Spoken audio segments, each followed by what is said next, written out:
Some car companies followed the rules. Mopar made a career out of breaking them. While GM and Ford polished their image, Chrysler's crew rolled up their sleeves and built machines that shouldn't have worked, but somehow did. These weren't just muscle cars, they were missiles, overpowered, underproduced, and way ahead of their time. Mopar didn't ask for permission, they just went for it. From engines built to dominate the drag strip to factory models so extreme they got pulled before the public ever saw them. And this is what happens when you build cars with nothing holding you back. The year was 1955, and Chrysler fired the first shot in the horsepower wars with their C300. This wasn't some dressed-up sedan, it was a bona fide factory hot rod, a luxury car stuffed with a NASCAR-bred 331 cubic inch firepower Hemi that pumped out a staggering 300 horsepower. It was the first American production car to break the 300 horsepower barrier, a brazen declaration that performance wasn't just for racers anymore. This was a grand touring machine that could humble most sports cars, a velvet hammer draped in steel, setting a precedent for every audacious move that Mopar would make for decades to come, proving that luxury didn't have to sacrifice legitimate, unadulterated power, and announcing a new era of American motoring where brute force held a seat at the table.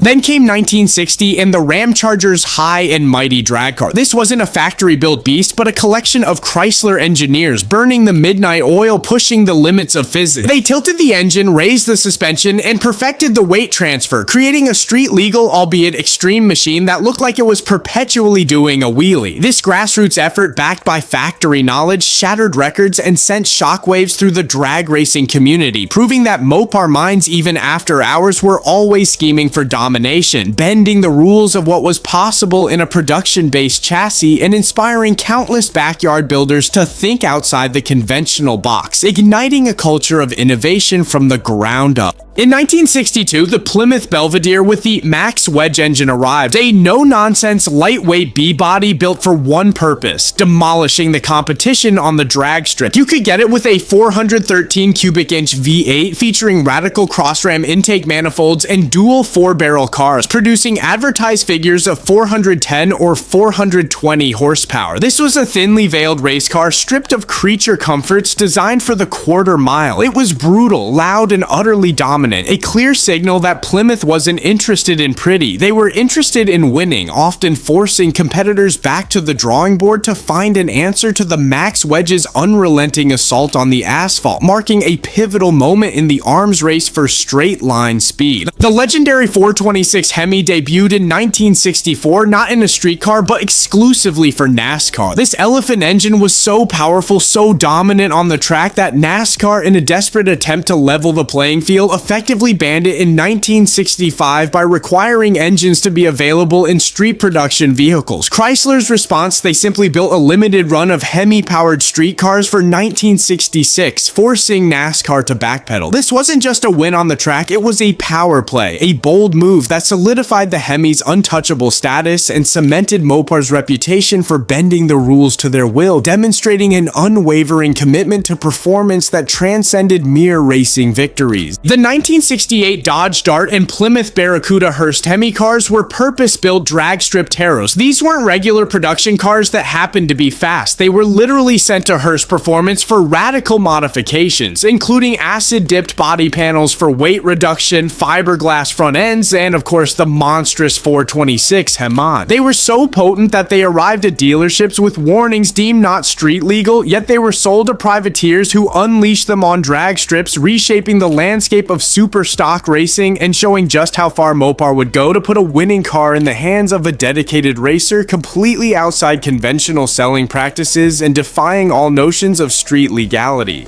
When the Plymouth Roadrunner burst onto the scene in 1968, it was an audacious move. While other brands piled on luxury, Plymouth stripped it away, offering a no-frills, bare-bones muscle car for the masses. It came with a standard 383 V8, capable of 335 horsepower, and a distinctive beep-beep horn. This wasn't about refinement, it was about raw, unadulterated performance at an affordable price, democratizing horsepower and proving that you didn't need a fat wallet to own a legitimate street street brawler, effectively disrupting the established muscle car hierarchy and infuriating competitors who had invested heavily in luxury trims that few truly cared about. The 1969 Dodge Charger Daytona and its Plymouth Superbird sibling were born from an absolute obsession with NASCAR aerodynamics. With their massive nose cones and towering rear wings, these winged warriors looked like they flew off a sci-fi movie set, not a factory assembly line. They were built for one reason, to dominate the high-speed oval tracks, and they did exactly that. NASCAR again had to change its rules, limiting the size of the aero packages. This wasn't just breaking rules, it was creating a whole new rule book, proving Mopar's willingness to go to extreme, even outlandish lengths for victory, pushing the boundaries of what a production car could look like and leaving an indelible mark on motorsports history.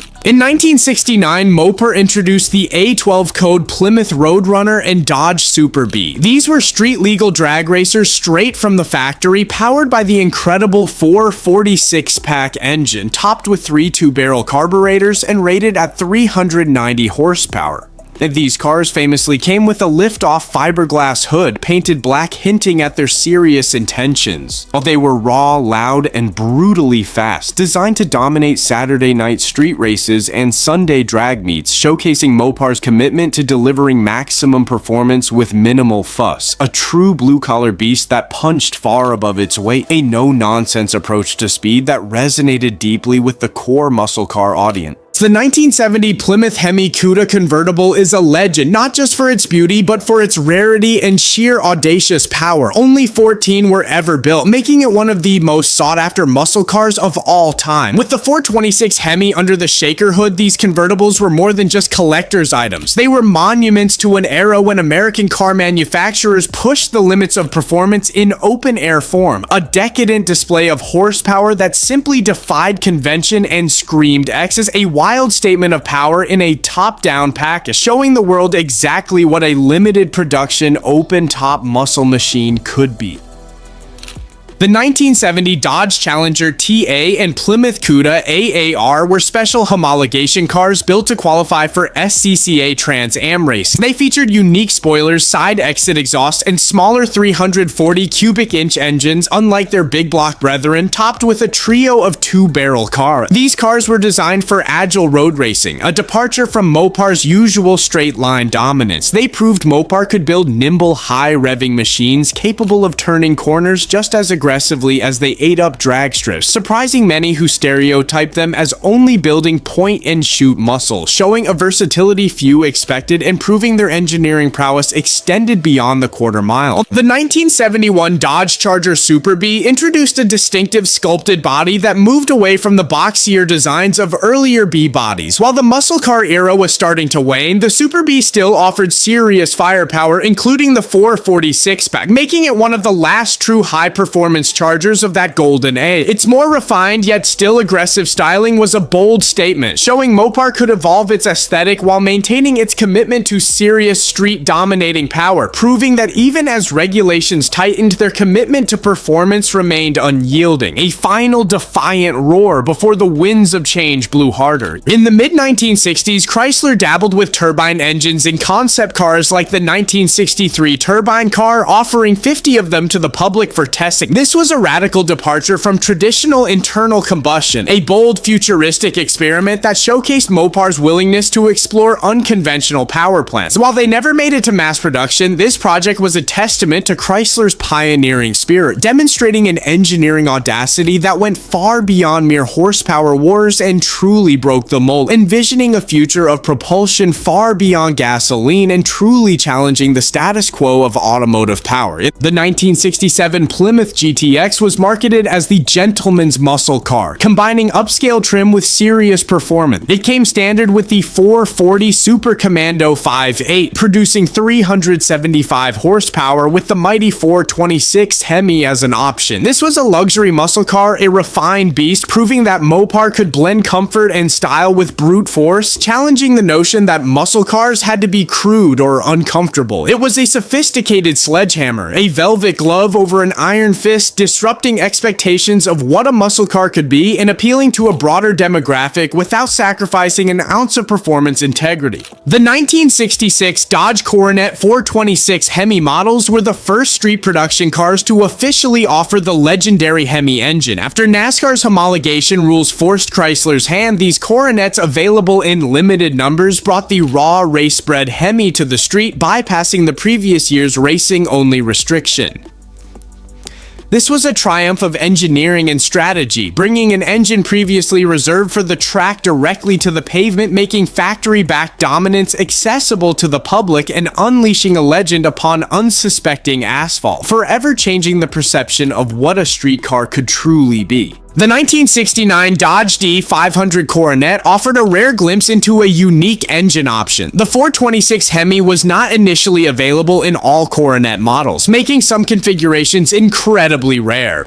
The D500 package often implied a certain level of performance, but finding a 426 Hemi in a Coronet required a specific order, making it an understated, almost stealthy powerhouse. This quiet defiance of common ordering practices highlighted Mopar's willingness to build whatever performance combination a customer truly wanted, no matter how unusual, proving that true power didn't always need to be advertised loudly, but could be found in the most unexpected corners of the dealership. The 1970 Plymouth Duster 340 was a compact, lightweight A-body that Mopar crammed with a potent small block 340 V8, creating a genuine pocket rocket. Rated at 275 horsepower, this Duster was notoriously underrated and could punch far above its weight class, surprising many larger, heavier muscle cars. It was Mopar's answer to those who thought only big blocks made a muscle car, proving that a well-engineered small block in a light package could be just as devastatingly effective on the street, delivering unexpected performance from a humble platform and embodying the raw, unpretentious spirit of the muscle car era. The rapid transit system caravan of custom show cars in the early 1970s was Mopar's audacious way of marketing their performance line.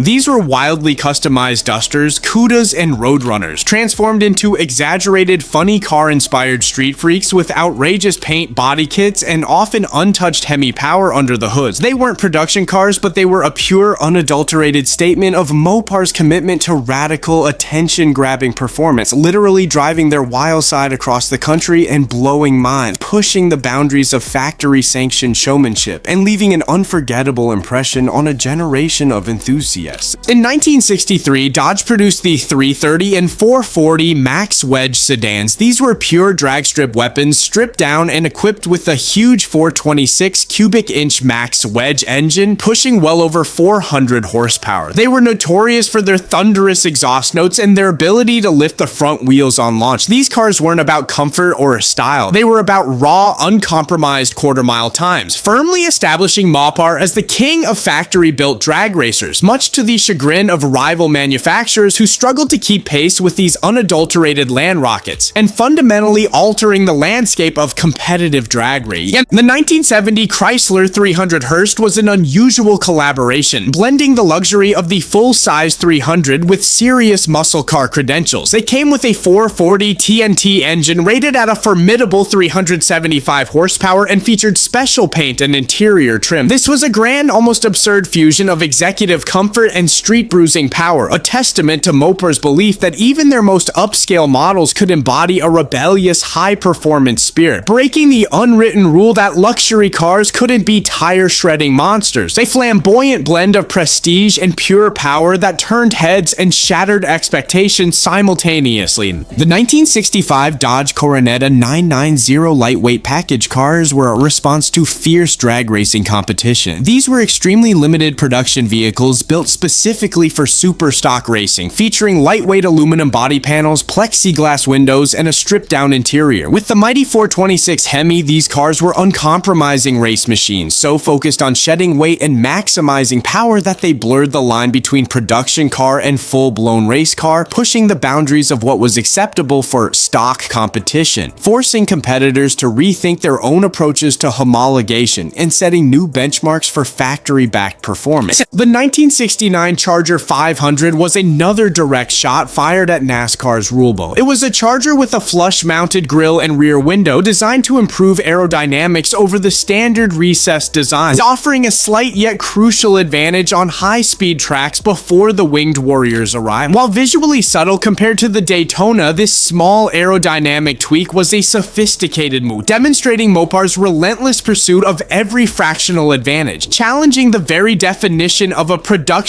body and setting the stage for future aero wars, a testament to their obsessive pursuit of speed and domination on the oval. When the 1969 Plymouth Barracuda Formula S 440S was released, it proved that the Barracuda, often overshadowed by its pony car rivals, could truly flex its muscle. While not a Hemi, the 440 cubic inch V8 crammed into the smaller A-body platform created a tire shredding sleeper. It was a potent combination, demonstrating that Plymouth could take its lighter platform and stuff it with serious big block power, creating a street machine that was less about flash and more about raw, unadulterated grunt, often catching unsuspecting competitors by surprise and proving that size wasn't the only measure of a true muscle car, a true wolf in sheep's clothing. The 1968 Dodge Charger RT, especially with the optional 426 Hemi or 440 Magnum, became an instant icon, not just for its stunning Coke bottle styling, but for its performance. This was the car that solidified Dodge's reputation for aggressive, high-performance machines. It was a perfect blend of style and sheer power, proving that a mainstream performance model could also be a legitimate street fighter, capable of burning rubber with the best of them. Its widespread popularity showcased Mopar's ability to deliver rule-breaking power to the mass, becoming a true legend of the muscle car era and capturing the essence of American muscle. The 1970 Dodge Polara and Monaco police cars, particularly those equipped with the 440 Magnum engine, were notorious for their performance. While not a typical muscle car, these interceptors redefined the pursuit vehicle, giving law enforcement a significant advantage in the horsepower race. Mopar built these with heavy-duty components and often the same engines found in their performance cars, essentially putting a muscle car in the hands of the police. This was a quiet, understated way of breaking the rules of what a fleet vehicle could be, ensuring Mopar's dominance even on the highways in a different kind of chase, a testament to their pervasive engineering influence. The 1971 Plymouth Cuda with the 383 cubic inch V8. While often overshadowed by the Hemi and 440 six-pack versions, this model demonstrated Mopar's commitment to broad accessibility for legitimate performance. It might not have been the top-tier earth-shattering engine, but it delivered 300 horsepower in a lightweight, aggressive E-body package, making it a serious contender on the street and a formidable daily driver. This Cuda was a statement that you didn't need the biggest engine to embody the Mopar spirit of rebellion and raw power, making muscle available to a wider audience, still breaking the unwritten rule that performance had to come with an exorbitant price tag, solidifying its place in the lineage of iconic machine. And if you made it this far, you're probably just as obsessed with old school muscle as we are, so don't let it stop here. Hit that like button, drop a comment with your favorite Mopar moment, and let us know which rule-breaking machine left the biggest mark on you. And if you haven't already, subscribe,